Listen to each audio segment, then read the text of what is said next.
period.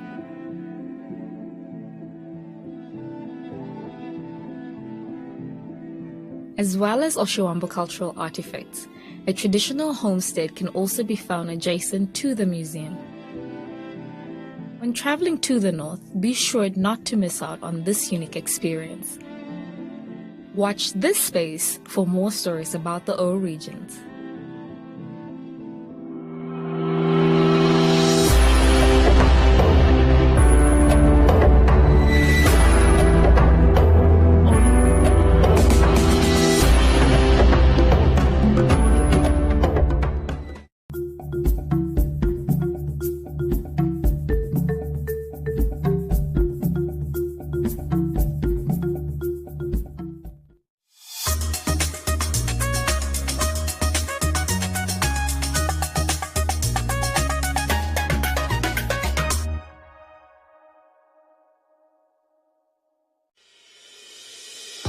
The International University of Management, a Namibian university dedicated to its people's future, a hub of abundant opportunities. We are IUM for life. We are IUM.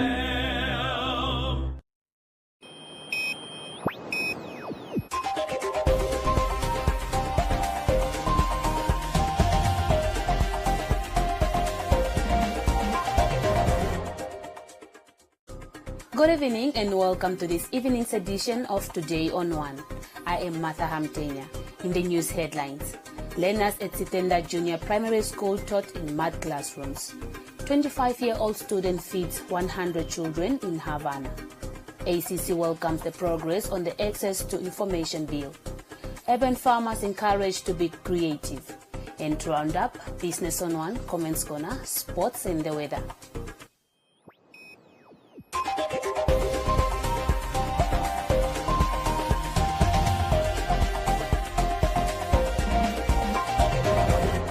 Sitenda Junior Primary School, situated 36 kilometers from Rondo in the Kavango West region, is in a dilapidated state, which poses a serious risk to both learners and teachers and affects with effective delivery to education. The 22-year-old school has 2 classrooms, one of which is constructed out of mud and sticks. The other classroom has holes and no floor. It was emphasized at a recent education conference that the transformation of education system is to focus on the inclusion of learners from the disadvantaged, marginalized, and learners with special needs. However, the situation at Sitenda is contrary to this, as the 2 classrooms are not up to standard, they are old and about to fall down. Sitenda Junior Primary School has a total of 78 learners from vulnerable backgrounds. The school only caters for grade 1 and 2. Sitenda Junior Primary School Principal Teresia Kantema indicated that the condition of the school is not conducive, making it a great challenge for teaching. In a structure like this one, how will you as a teacher do your work accordingly and as required by the system? Where will you place your teaching materials, as wherever you wish to place them, they'll be blown away by the wind or they will be dusty. As a teacher, you will leave the classroom dirty and end up being sick. So how will the teaching process go forward in a positive manner? However, with our sorrows, we are trying all we can to fulfill the objectives, regulations, and ensure that the learning process happens as said by the ministry. We are sincerely pleading from the officials to consider this kind of state, because we have been crying and calling for assistance, but our pleas were in vain. The school is situated alongside the highway. We have electricity and water, but the condition of the school is really shameful. It is very shameful to the leaders of education to have a school that have existed for over 10 years in such a bad condition.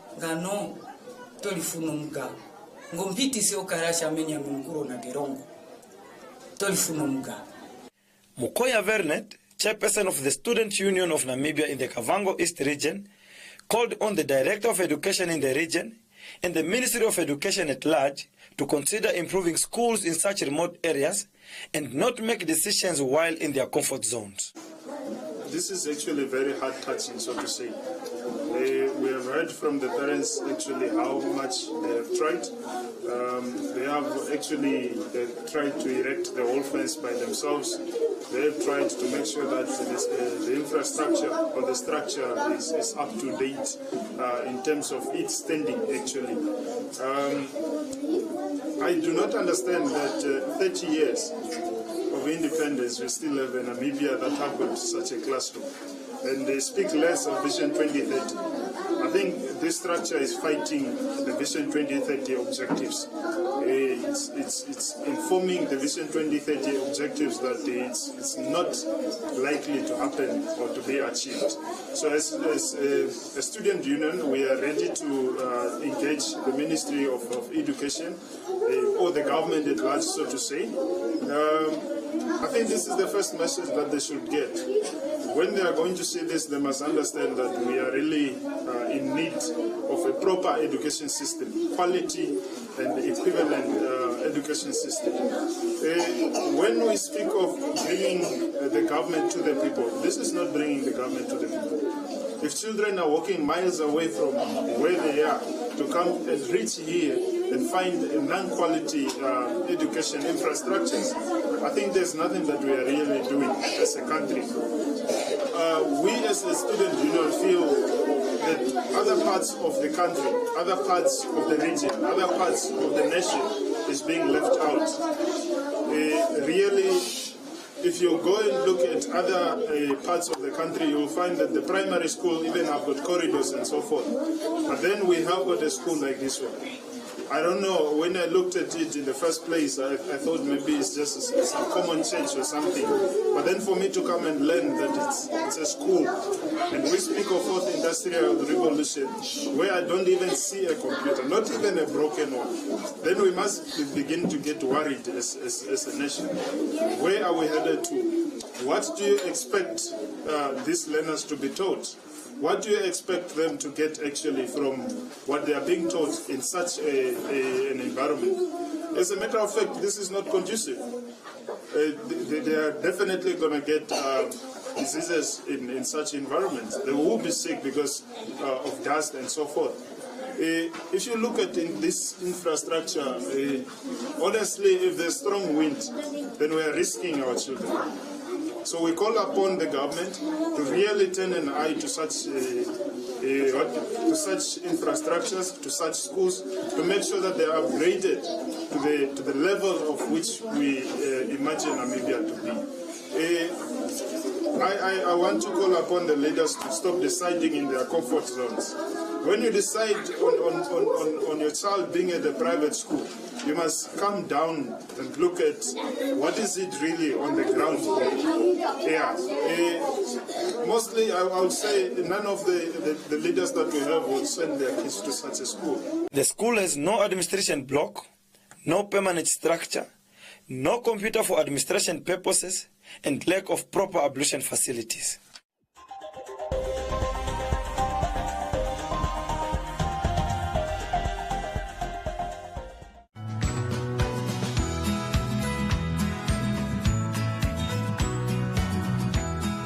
There are different types of decisions, such as rational, habitual, impulsive, and coin tossing. Let's get started. The consumption of poultry containing food poisoning organisms such as salmonella, but the danger to health can be dramatically reduced. What about other organisms in the animal kingdom? Well, some animals are ectothermic. Welcome to Lesson 5 for Grade 10 and 11 Mathematics. Methodologies and approaches in order to produce relevant and suitable results.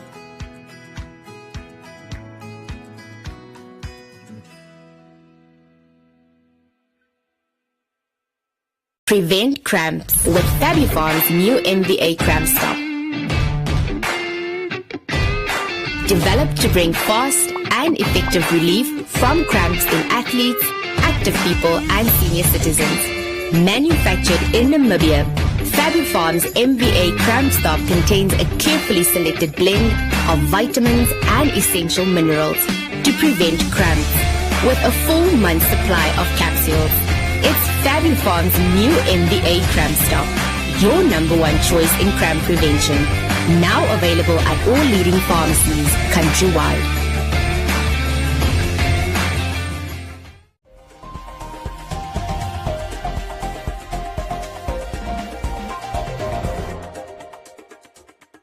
A 25-year-old student is changing lives in Havana informal settlement by feeding close to 100 children through a soup kitchen in the settlement and surrounding areas with her own money.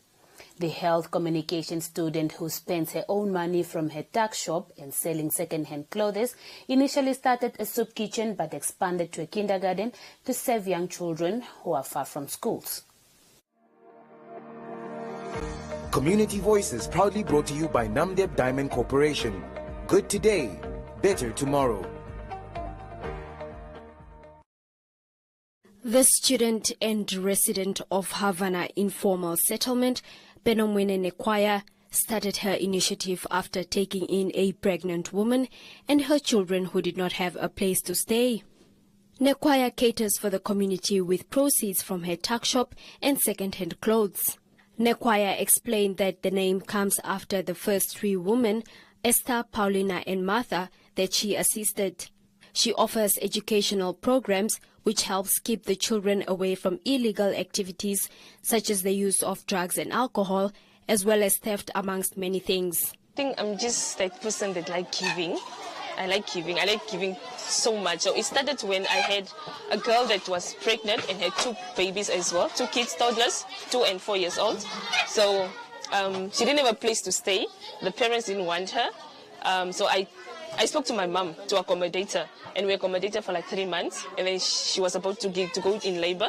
We took her to the hospital. I stayed with her, with the 3-year-old kid in my house for like 6 months, because then she was also not fine. Her unborn baby was not, had complications. He had complications. He had like improper, like the head is not fine. He was born with sores, so I had to accommodate the kid. Okay, we accommodate like around 70, maximum 70, okay, let me say maximum 100 kids every Saturday. But then every week we get more kids coming in as they tell each other about the soup kitchen we have here. So the difficulties that we get here is mostly just food. Food is never enough though, but because I'm actually also a businesswoman, so I make sure that I at least get a $500 to buy the combo that will accommodate everyone, so that we won't have that we don't have food for the kids that Saturday. Because there was a time that we didn't have food at all, but then kids are kids; they're always gonna come because they always eat. So I have to buy maybe bread and make a quick soup just for them to eat. Charity work is needed everywhere, just not in one location. So what I really want to do, not to be focusing here as well, I'll be doing every Saturday, I'll choose a location where I'll be cooking for kids. While we'll be doing here for Saturday for our kids this side, but then I'll have people from different locations, whereby every Saturday we'll be cooking for the kids as well. The kindergarten and the soup kitchen is basically at my house. So we have a separate room where we have a place where kids will play and where we're cooking and where we also have the kindergarten. This past weekend, the Engoshi Bikers Club visited the EPM Soup Kitchen and donated food and toiletries in commemoration of the Humanitarian Day under the theme, It Takes a Village.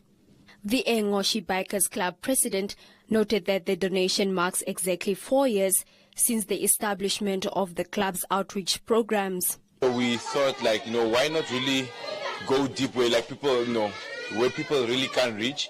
And as you all saw that the route that we really took was a bit tough.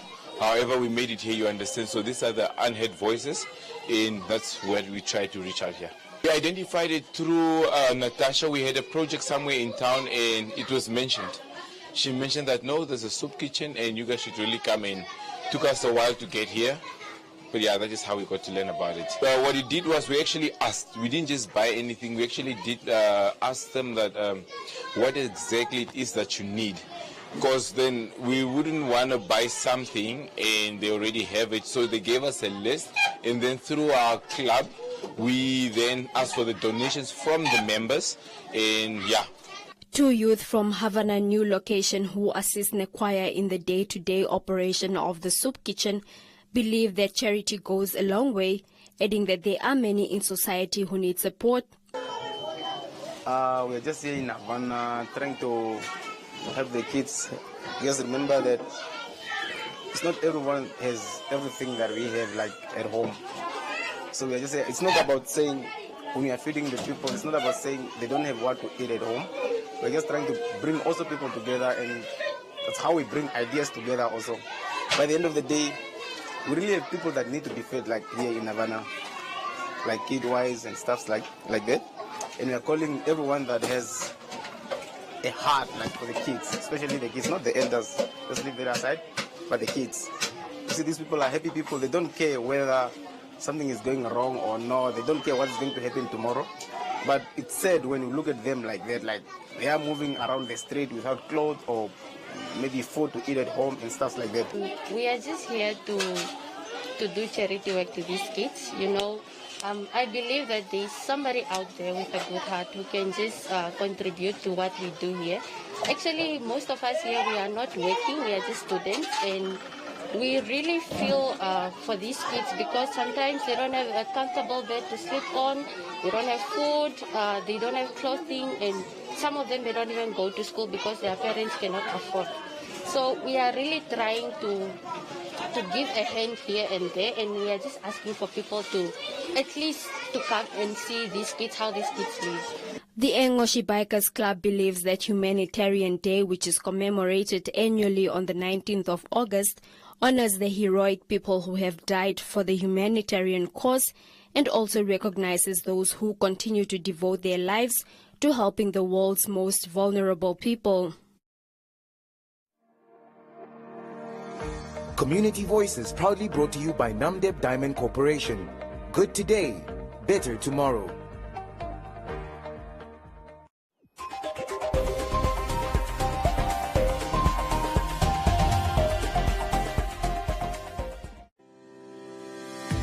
Win free airtime with Learn on One. Tell us what's your favorite subject on Learn on One and win $50 airtime. SMS your answer, name, age, and the town you live in to 555. Standard T's and C's and SMS rates apply. Learn on One. Invite learning in.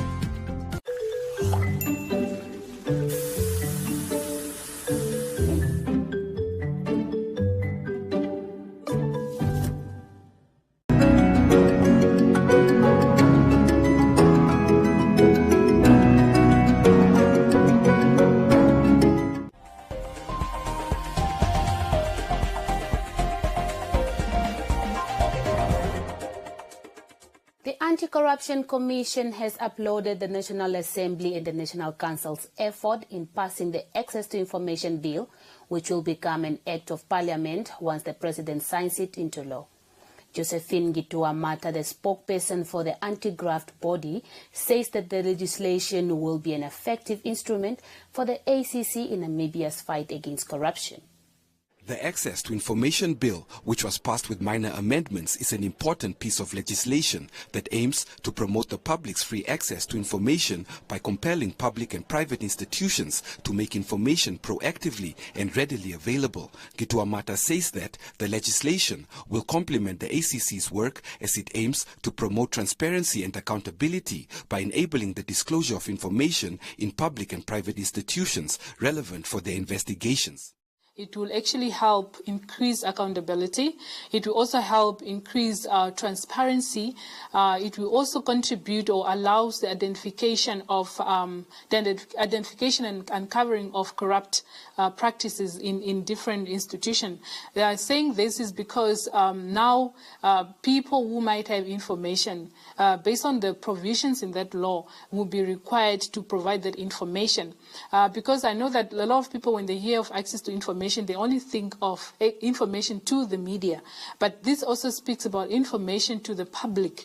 And should you uncover something that is illegal or irregular in your institution, you're actually obliged to provide that information to the relevant institution, given the media, given the institution which is established in fighting corruption in the country. Because also for us to flourish or for us to work effectively in the fight against corruption, we need that information for us to really be sure that we uncover or we have all the evidence that is required in our investigation. You need that particular information. Hence, for the ACC, is actually a good thing that this law has been passed. The United Nations Office on Drugs and Crime, together with the Justice Ministry and the ACC, also met this morning in Windhoek to review Namibia's position in terms of implementing the United Nations Convention Against Corruption. France and Uganda are reviewing Namibia's implementation of these provisions to determine whether the country is complying with the Convention's requirements on preventative measures against corruption in the area of asset recovery and public procurement. According to Ngetua Mata, once in effect, the access to information legislation will strengthen other anti-corruption legislations already in place, such as the Anti-Corruption Act, the Prevention of Organized Crime Act, the Financial Intelligence Act, and the Public Procurement Act. This article, so these chapters, focuses on the implementation of preventative measures against corruption, and also ensuring that the country implement, have a robust law and regulation that speaks to international cooperations, that speaks to asset recovery, that speaks to preventing corruption in the country and in fighting corruption in the country. Maybe just to give a short brief of what happened during that process, or what happened since Namibia became part, or since Namibia ratified the UNCAC in 2004. From then, Namibia ensures that Public Procurement Act has been developed, and this act actually was enacted and is currently fully operational. And also there are other laws that came into effect. We talk about the Anti-Corruption Act, which actually brought to the establishment of the Anti-Corruption Commission. We're also talking about Prevention of Organized Crime Act. We're also talking about the Financial Intelligence Act. This is actually to mention a few. And maybe in addition, I can add that we also have other laws that were also enacted, though they are not operational. We're talking about the Whistleblower Protection Act. We're talking about the Witness Protection Act, and also the recently passed law, which is the Access to Information Law. All these laws were actually developed and came to reality as part of the recommendations and the required conditions based on the UNCAC. And Namibia having those in place also shows the compliance of this convention. When the Access to Information Bill is passed into law, the Information Ministry says it will be required to set up the Office of the Independent Information Commissioner. Additionally, all public and private institutions will be required to appoint information officers to promote the public's access to information within their organizations. These officers will collaborate effectively with the Information Commissioner.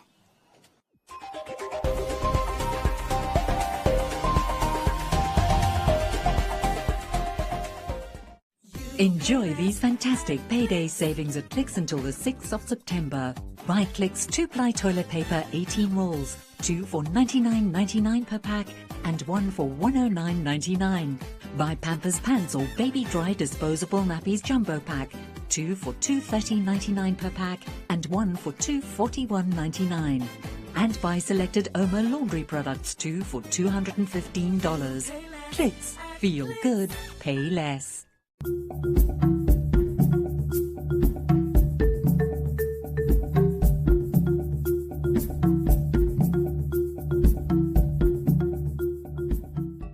There are data deals. And then there are Telecom Namibia data deals. And if you want the biggest data deal of all, you gotta get 31-day Jiva, which comes with a massive 50 gigs of data. Is it even possible to use 50 gigs of data in a month? You tell us. You also get 1,000 voice minutes and 400 SMSs. To get your hands on 31-day Jiva, dial star 130 star 780 hash and enjoy a month of mega data. Whoa, that's a lot of data, minutes and SMS. How much is that? Must be expensive. No, it's only 185 Namibian dollars excluding that. T's and C's apply. Telecom Namibia. Sharing your world.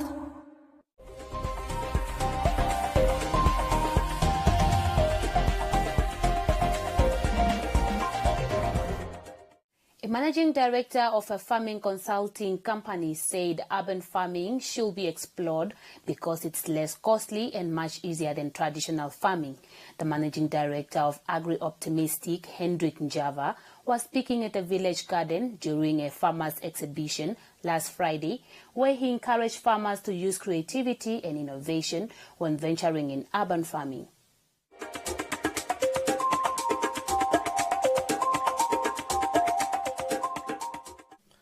Managing Director of Agri-Optimistic, Hendrik Njava, mentioned various urban farming techniques that are handy for small-scale farmers.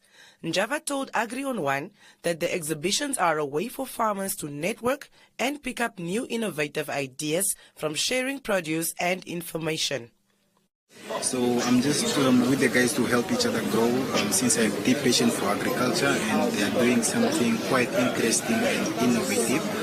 So today we held an urban harvesting day where we basically just did networking, information sharing, and then the last session now of the whole day, which is a marketing, whereby other agricultural stakeholders just come by and showcase their services, agricultural services, produce, which most of are organic and locally produced. So basically today was about networking, identifying challenges that are mostly faced by urban farmers and also potential solutions in addressing these issues. It was quite of a great day. The turn-up was well and yes, it was definitely great. It's very much informative and very significant. Yeah, thank you. I think that's basically it.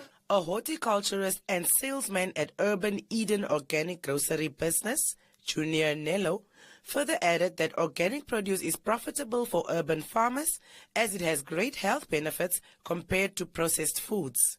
Nello exhibited the various items the business produces and encouraged local urban farmers to focus on creating an attractive market using their own produce. We help local farmers represent themselves here through our marketing basically, but our main focus is landscaping. We do gardening during the week. We do 2 markets every single week. One market that we own ourselves at Utopia from about 9 till 2 o'clock, and every Saturday we do the green market, basically where you get all your bio products and stuff. Then over here is our juice section. These are freshly pressed juices. We press them ourselves. We actually press them the day before. And over here we have like another section, slow bread, some brownies. And then just to complete the feel of the organics, we have a whole seating section over there with a few vegetables in front of you. You can find us at the bio market every single Saturday from about 8 o'clock to 12, and on Sunday from 9 o'clock to 2 at Utopia Fashion Market. Nello added that Urban Eden operates from various locations in Windhoek and surrounding areas, including supplying restaurants, hotels, and private orders. The exhibition had various stalls featuring plants, food, and agri-equipment from urban farmers in and around Windhoek, sharing information, ideas, and expertise on farming techniques that can help boost the urban farming and gardening markets.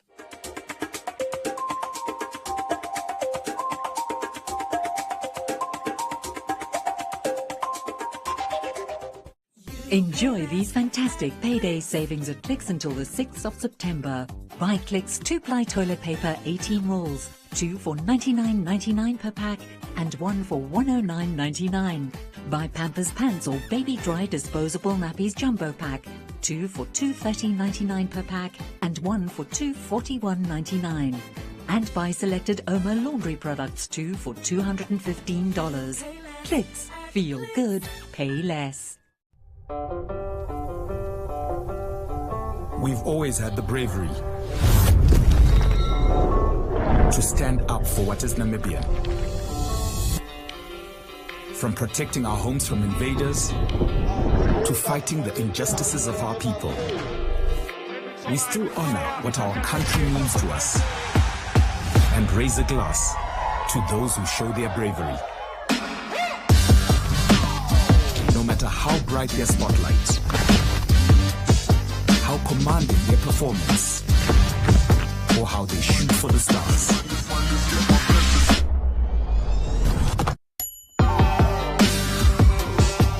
With all this potential brewing in the land of the brave, what will you do to make this Namibia your Namibia.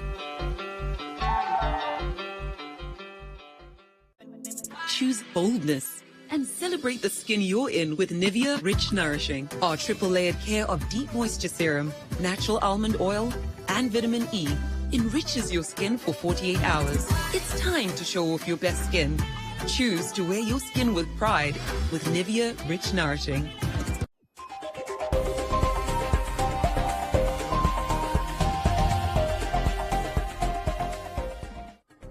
In other leading stories, President Hage Geingob appointed Major General Joseph Shikongo as the new Inspector General of the Namibian Police Force. Shikongo replaces outgoing General Sebastian de Tunga. It's Shikongo's second promotion in over a year after having been promoted from the rank of Commissioner in April 2021 and thus becoming Deputy Inspector General for Operations from being Coma's Regional Commander. The President congratulated Lieutenant General Joseph Shikongo on his appointment as the new Inspector General of the Namibian Police Force, effective 1st September 2022, and wishes him success in his important duties of ensuring the safety and security of our citizens. De Tunga, who celebrated his 60th birthday last week Friday, heads into retirement at the end of this month.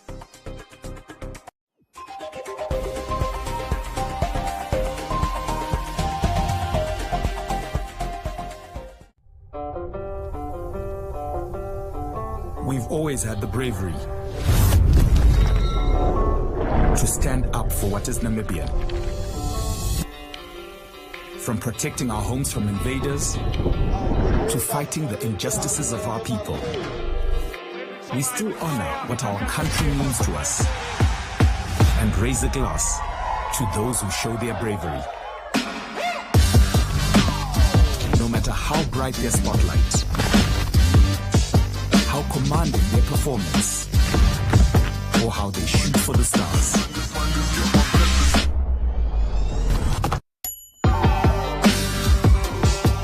With all this potential brewing in the land of the brave, what will you do to make this Namibia your Namibia? There are data deals.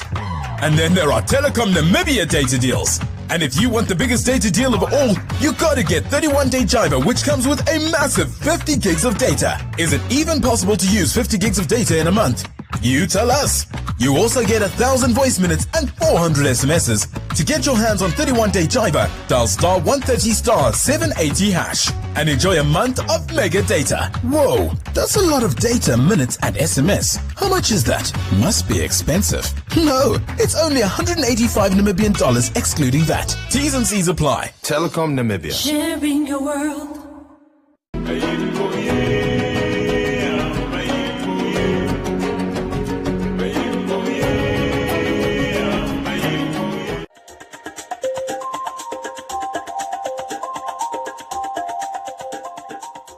Welcome to this evening's edition of Business on One. The Namibia Revenue Agency Commissioner Sam Shivute says they will trail individuals found with large amounts of money on their premises. This comes after reports of armed robberies in recent weeks targeting Chinese nationals who keep large amounts of money and other variables. This has sparked a discussion about whether the law allows individuals to be in possession of large amounts of money. The Namibia Revenue Agency management was on a week-long visit to the Erongo region to familiarize themselves with operations and promote voluntary compliance when it comes to paying taxes. In his speech, NAMRA Commissioner Sam Shivute said that the agency sent out a stern warning to the public that they will investigate whether those found with large amounts of money have paid their fair share of taxes. We are also calling upon all Namibian people to make sure that we declare and pay our fair share of taxes. And our focus is to each and everyone. We want to call for tax compliance across all sectors, across to all individuals who are supposed to pay, not only specific one. We also send out a message that those who keep a huge amount of money into their premises or into their houses, we do know that holding cash in a house is not a criminal offense, but if we get such information, we will come together with the Namibian police, and our interest will be to determine whether taxes has been declared and paid on that specific amount. If not, an assessment will be made and we'll make sure that the state gets its fair share of taxes. Shivute also highlighted that the fishing industry alone contributed $300 million in corporate taxes, but noted that they could do better in this regard. We have also shared with the people from Erongo that from the fishing industry, the corporate tax paid by those fishing companies, we're talking about only $300 million Namibian dollars. And it's our view that the fishing industry can do much better. For example, maybe you have a consignment that originally ought to have cost 10 million. And on 10 million, depending on what commodities or products are in that consignment, it's then supposed to be now, if it was bought for 10 million, but maybe it's only declared that it was bought for $1 million. 63% of most of the goods that are imported in Namibia, they are undervalued or sometimes misclassified or sometimes not declared at all. I am happy that we are in the port of Valdes. And we were speaking to our colleagues at the container control port or container control port unit. You would be shocked, like one of the consignments coming from Asia destined of course to Botswana, but going through our border. A consignment full of jeans. And you will be shocked, and this is the news that we just got today. And each jean is only declared for 20 cents Namibian dollars. Can you imagine that? And these are the things that are happening, and it cannot continue. So government have been losing a lot of money. Shivute stated that there is a growing concern about the percentage of imported goods to Namibia that is undervalued, misclassified and not declared. Shivute further urges businesses, especially importers, to visit the agency's offices to familiarize themselves with the customs and rules of the benefit of their businesses and economy of the country.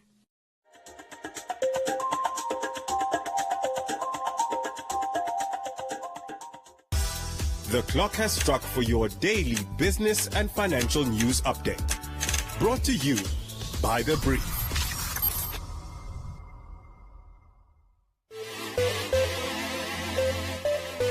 Angola and the European Union are set to start talks for a trade deal this year after EU and African partners approved a request from the oil-producing nation to join a regional trade bloc, according to an EU document and an official.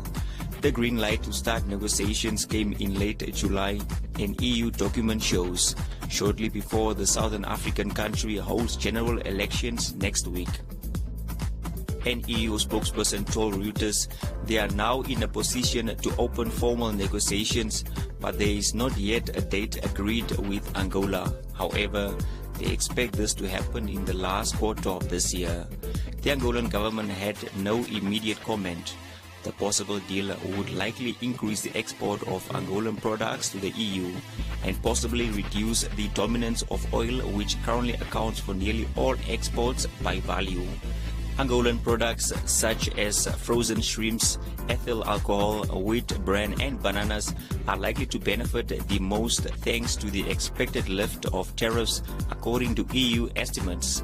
With the boost in trade expected from the deal and the EU's increased need of fuel amid the energy crisis caused by the war in Ukraine, Angola might also export more oil to the 24-nation bloc. Currently, China is by far its largest customer, despite oil now facing no import duty in the EU. Most of Angolan exports to the EU already benefit from a preferential treatment because the country had been classed as a least developed nation. But thanks to its recent oil-fueled economic growth, it is set to lose that status in 2027.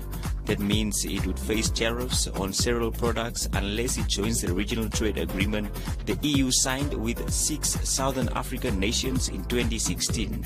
Under the deal, EU products will also access the Angolan market with lower duties, an advantage for local consumers but a risk to domestic industries if they do not invest to remain competitive. Savannah Beef Processors, a grouping of Namibian beef producers, has raised an additional $12.3 million from 39 producers on the opening day of its second capital raise, which opened on Friday. Only $54 million shares will be on offer on a first-come basis as the company seeks to raise the targeted $200 million required for the establishment of a new export beef processing facility in the country. Beef Value Chain Forum Chairman Meki Schneider said on Saturday they are out of the blocks with an excellent start on the first day, with an additional $12.2 million from 39 producers, which brings them to a total of $158 million, which have thus passed the strategic mark of 75% of producer-owned shares. In the first round of its capital raise, which closed in June, the grouping raised $146 million from 549 producers. Cyrus Capital is the corporate advisor to Savannah and is facilitating the second capital raise. This comes at a time when Namibia has started exporting beef from the northern communal areas to Ghana and Angola, with the European Union funding the construction of a $35 million meat processing plant at Katima Mulilo, a development which could create an opportunity to export beef to the European market. The NCA, which comprises of Zambezi, Kavango East, Kavango West, Oshikoto, Ohangwena, Omusati, Oshana and Kunene regions, is a livestock-rich part of Namibia, with approximately 1.6 million cattle representing 64% of the national cattle herd, estimated to be at 2.5 million. Besides the traditional market of the European Union, Sweden and Norway, Namibia now exports beef to the United States of America and China. This was your daily Namibian business and financial news update. For in-depth stories, read more on thebrief.com.na now.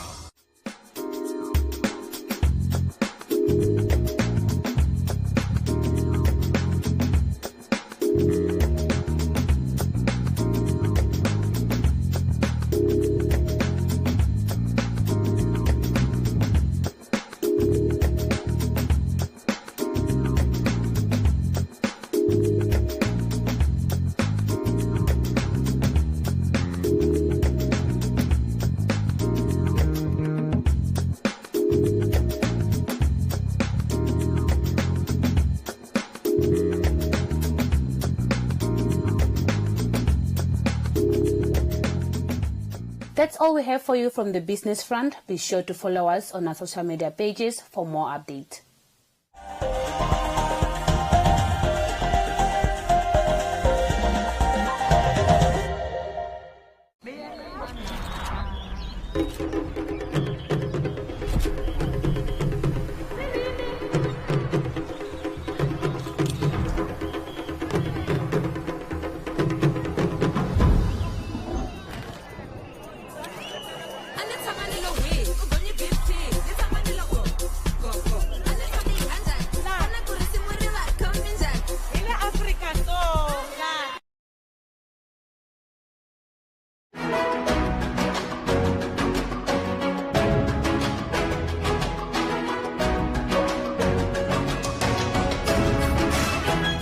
Prevent cramps with Fabifarm's new NBA Cramp Stop. Developed to bring fast and effective relief from cramps in athletes, active people and senior citizens. Manufactured in Namibia, Fabifarm's NBA Cramp Stop contains a carefully selected blend of vitamins and essential minerals to prevent cramps, with a full month's supply of capsules. It's Fabifarm's new NBA Cramp Stop, your #1 choice in cramp prevention. Now available at all leading pharmacies countrywide.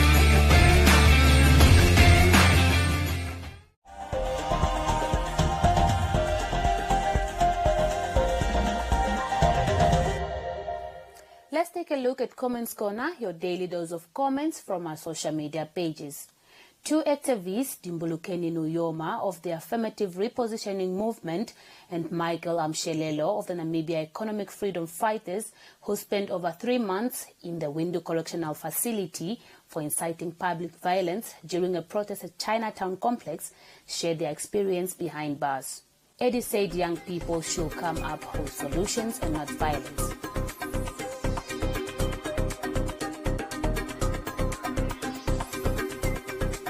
Hilma said the Amshelelo and Nuyoma are right and the situation might get worse in 5 years' time.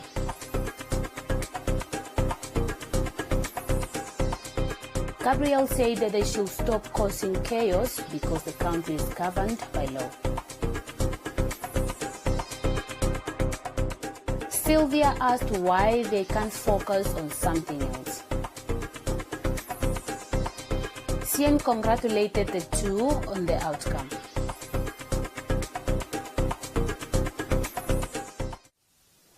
That's all from Comments Corner. Be sure to engage on our stories on our social media pages for broadcast only on Today on One.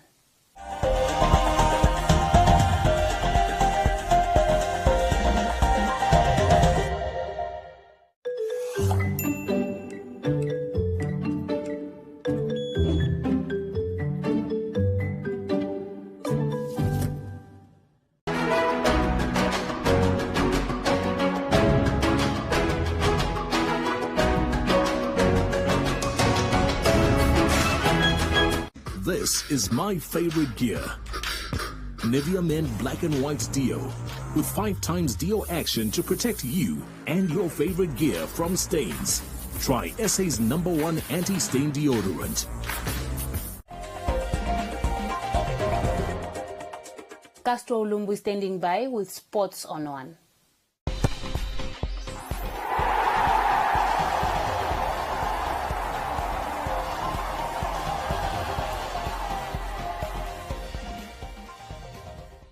Good evening and welcome to Sports on One. I'm your host Castro Ulumbu. Namibian Muay Thai fighters won 2 fights and recorded a loss following their participation at the Eclipse Fight League this past Saturday in South Africa.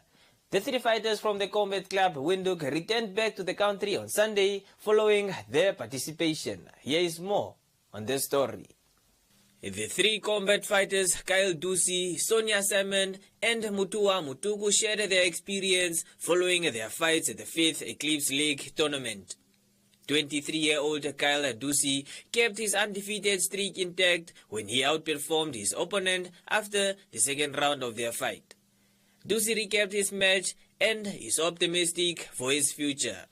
The 29-year-old Sonia Salmon faced South Africa's Leandra Bakker for the first ever women's amateur super featherweight title. Unfortunately, Salmon lost out her fight on points after 3 intense rounds. However, she was happy with the experience gained. The youngest fighter from the club, Mutua Mutuku, faced a very strong opponent and was forced to change his fighting strategy in the second round after a difficult first round. Mutua emerged victorious on the night. Coming to the fight, I expected it to be a very hard fight, competitive and going all 3 rounds. But once the fight started, I was seeing that the guy isn't as confident and as strong as I thought it was. So got a second round TKO and it was it was a good experience there and it was fun. There was a lot of things that I've learned. Positives, negatives, everything, but I think the most important thing is that there's still a lot more to improve on techniques and stuff like that, and perfecting them to become a better fighter. Expecting positive results and always going to go for the win, and so I'm ready for every fight and will be attending as much as I can. It was a intense fight. I don't remember half of what happened in that fight, to be honest. But it was a good experience. I've learned a lot, but it was a tough opponent. I've learned a lot, learned a lot. So how do I say this? The first round, I was trying to see her technique, so and then the second round we were okay. And then the third round, yeah, I don't remember what happened, but they were stopping a lot also to clean her up. Yeah, but I learned a lot. I learned that I need to work on my technique. I need to learn to attack first. I need to be aggressive.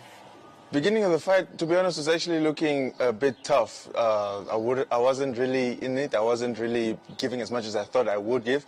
But luckily, in the second and third round, listening to the cornerman and effectively doing what I needed to do, I brought back the win.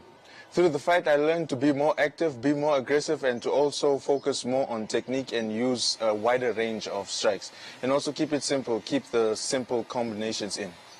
I'm looking to actually improve a lot into this sport, looking to improve a lot into this fighting style, improve on my technique, improve on my aggressiveness, and improve on the strikes as a whole, the whole martial art as a whole. The founder and coach at Combat Club Windhoek, Pedro Costa, applauded his fighters despite recording a loss in the title fight. Costa further showed optimism for the club and the sport in the future. They actually performed day 3 very well. I couldn't be more proud than what I am at the moment. Kyle and Mutua, they won the fight.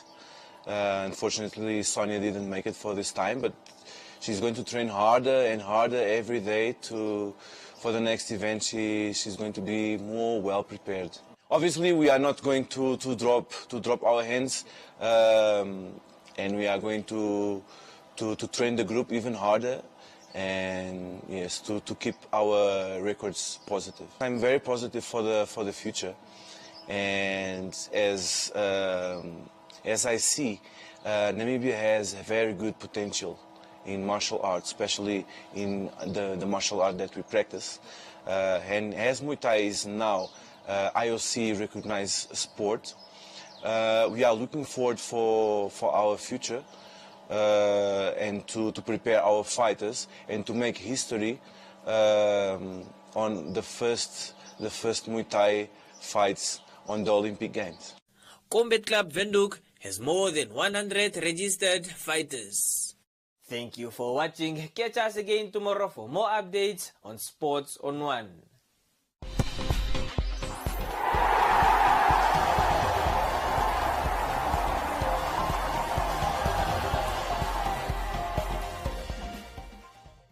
Thank you so much, Castro. Time now for the weather forecast. We begin this forecast with an advisory from the Windhoek Met Office.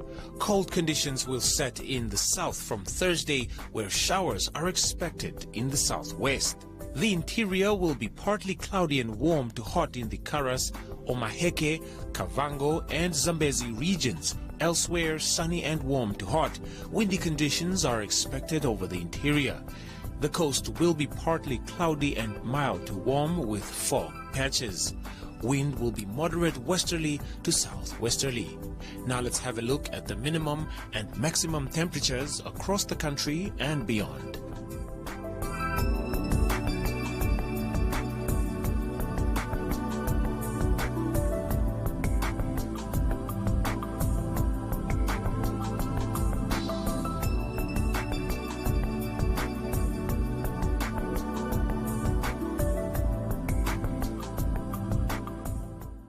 That's all from this evening's edition. Be sure to follow us on our social media pages. From me and the rest of the team, it's good night.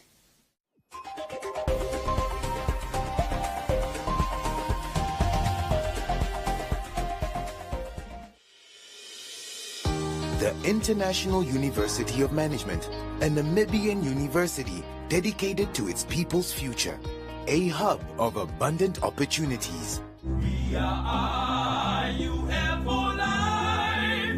We are IUF.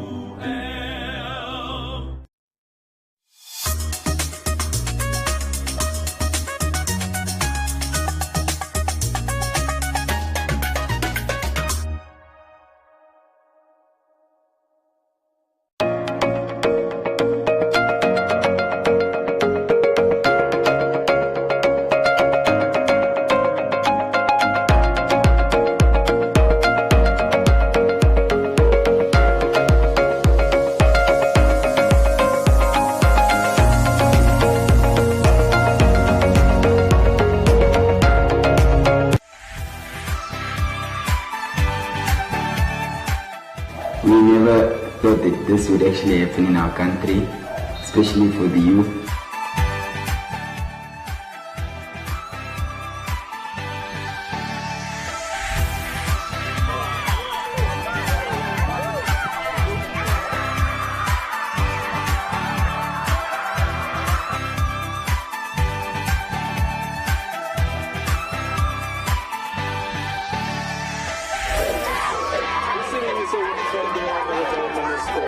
Everyone wants to play soccer now because it's obsolete.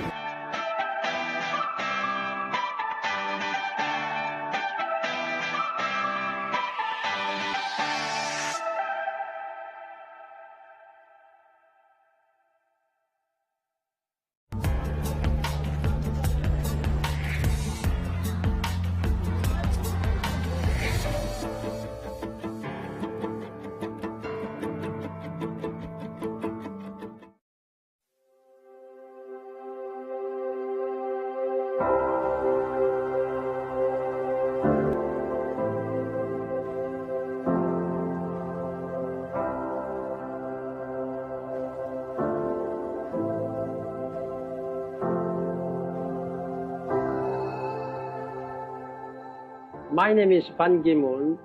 I am Secretary General of the United Nations. I was born in Korea. I was 6 years old when the Korean War started. We had to run from our homes to the mountainside. We could see my village burning. The United Nations saved my family and my country. In my time as a Secretary General, I have been moved by the horrors of humanity, and I have been inspired by his heroes. I have wept at the memorials for victims in Auschwitz, Srebrenica, and Rwanda.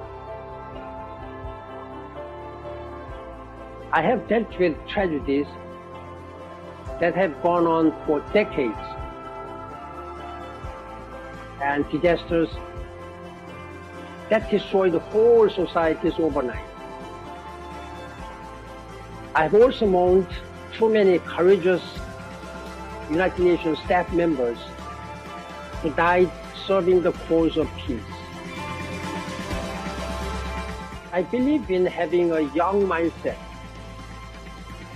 This means standing up to injustice.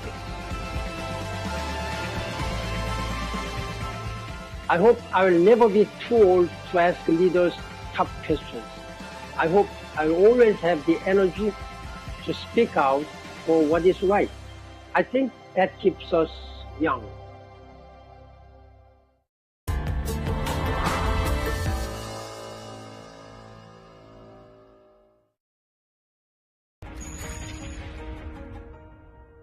And responsible farming practices must be part of the answer to the challenge of sustainability. But is science moving quickly enough to fulfill the needs of humanity? The main reason why it's at this height is for the harvester comfort. So right now in California we have a labor shortage. There is not as many people who want to do the work of harvesting strawberries. It's really hard. I think one of the differences between being an indoor farmer and an outdoor farmer, in a greenhouse in particular, we try and take advantage of the best of both worlds. I would say, either someone's got a family characteristic that they just say, you know what? It's a female that says, I don't want my dad's nose. Yeah, I could see that. Right. Okay, and yeah, it's pretty obvious, and we'll get you back there and get it all fixed for you, okay?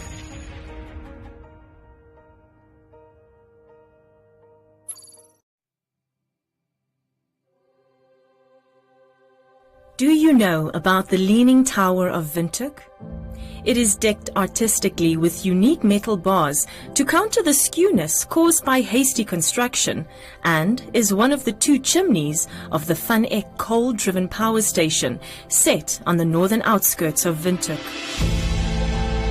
The 2 towers were built in the late 60s by Southwest Africa Water and Electric Corporation, or SWAVEC, today referred to as NamPower, with the approval from the South African government as an afterthought of the original plan recommended by the controversial Odendaal Commission. This was due to the prolonged negotiations with the Portuguese government regarding the Ruacana